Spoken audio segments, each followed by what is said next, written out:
El mundo está a la espera de saber quién es el nuevo Papa, el sucesor de Francisco I, el Papa argentino, el primer Papa latinoamericano. El 7 de mayo va a empezar el cónclave, donde los cardenales electores, los 133, van a elegir al sucesor de Jorge Mario Bergoglio. Para analizar esta situación tengo en comunicación al obispo italiano, obispo de Riberalta, en la ciudad boliviana, en el departamento del Beni, su excelencia, Monseñor Eugenio Cotter. Excelencia, un gusto saludarlo, muy amable como siempre. Gusto mío, un saludo Juan Cruz, es un gusto estar con vos y en tu canal. Sí, ahí recién aclaraba que usted es italiano, porque se está hablando mucho de la sucesión del sumo pontífice. Hace décadas Roma, el Vaticano no tiene un papa italiano. Recordemos que hubo un papa europeo no italiano, el polaco Wojtyła, Juan Pablo II, un papa europeo no italiano, Benedicto XVI, el cardenal Ratzinger, y últimamente un papa argentino, el cardenal Jorge Mario Bergoglio. Piensa que nuevamente puede haber un papa italiano. Se está hablando mucho de los cardenales Zuppi, el cardenal Pietro Parolini. También hay otros cardenales electores como Marcelo Semeraro. En este caso, ¿qué opina de esta posibilidad de que Italia vuelva a tener un papado? Diría que nos han acostumbrado a una visión católica, que quiere decir universal de la Iglesia. En este sentido, no veo que haya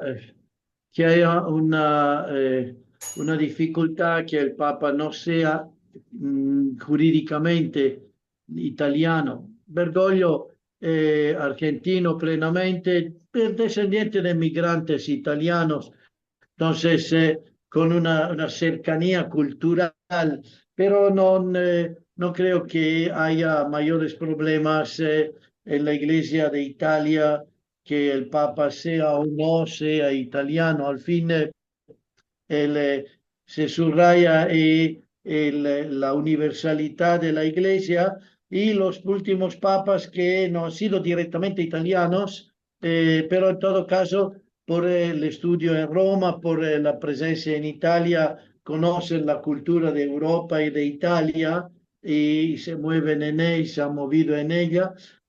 Y bueno, después no veo que haya en esto, no hay imposibilidad y no hay preferencias, creo, en la iglesia, sino de verdad una apertura de corazón a esta dimensión universal.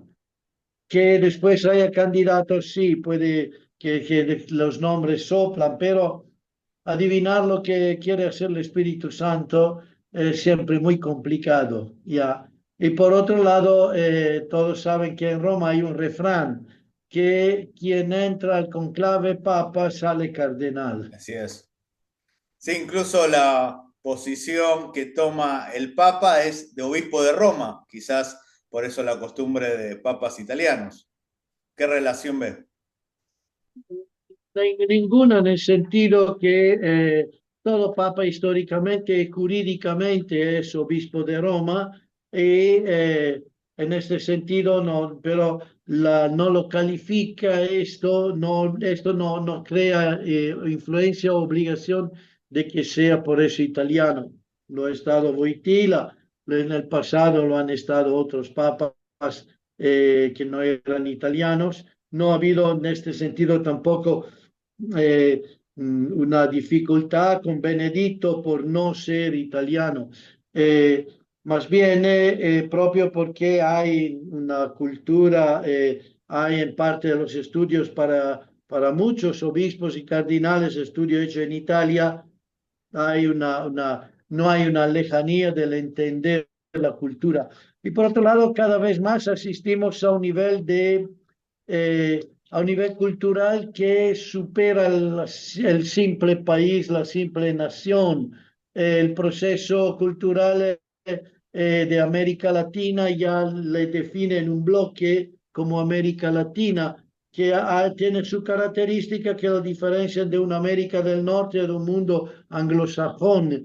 La cultura europea se califica cada vez más superando la nación, sino como una cultura europea. Entonces hay estas dinámicas que van en el mundo civil hacia una visión cada vez más interconectada, como una visión cada vez más, lo diría en términos cristianos, católica, que quiere decir con estas dinámicas universales. La caracterización culturales siempre hacen y muestran un mundo cada vez más relacionado, cada vez menos nacionalista en términos culturales. Se está hablando mucho del crecimiento de la fe católica en continentes como África, Asia, incluso se especula algunos cardenales electores que pueden ser papas de estos continentes. ¿En Europa se está conservando la fe católica o se está perdiendo en líneas generales?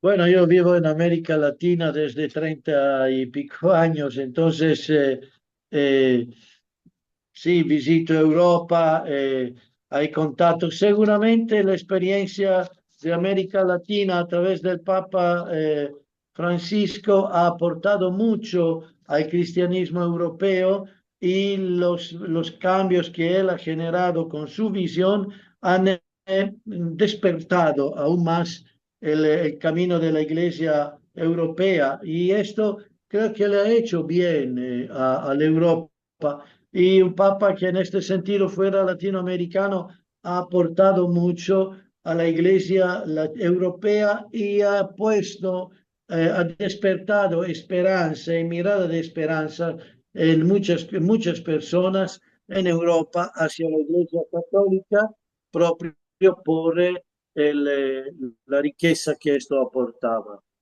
La última pregunta. ¿Está de acuerdo con la clasificación que hace la prensa entre cardenales electores progresistas o de izquierda y cardenales conservadores más aferrados al magisterio de la Iglesia? Los progresistas de izquierdas creo que están aferrados al magisterio de la Iglesia, como lo son los demás, eh, porque el camino de la Iglesia es un camino fundado, como dice el Evangelio de estos días de Juan, fundado en la palabra de Dios y en la tradición, porque no todo lo que hizo Jesús fue escrito, y por otro lado, porque la Iglesia desde los hechos de los apóstoles, ha ido avanzando y tomando decisiones sobre el camino de la fe que eran distintas de la realidad en que ha vivido Jesús, pero la iglesia sintió que la fidelidad a Jesús le requería tomar estas decisiones. Un ejemplo sencillo y claro, la reunión del primer concilio de Jerusalén. El otro ejemplo, la creación de los diáconos, de los 7 diáconos, que al tiempo de Jesús no había. Sin embargo, todo esto hoy es magisterio de la Iglesia. Y los que quieren responder a los desafíos nuevos a través de una capacidad de respuestas que le parece necesarias, la tienen que confrontar con la historia de la Iglesia, con la palabra de Dios y con el magisterio de la Iglesia.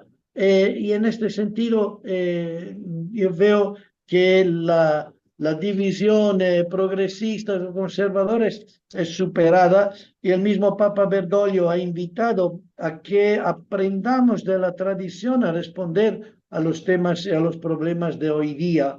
Tenemos que darnos cuenta que a veces hemos aprendido la respuesta a memoria, pero han cambiado las preguntas. Muchísimas gracias, Excelencia. Muy amable como siempre. Para mayor información, por favor, suscríbanse a mi canal de YouTube.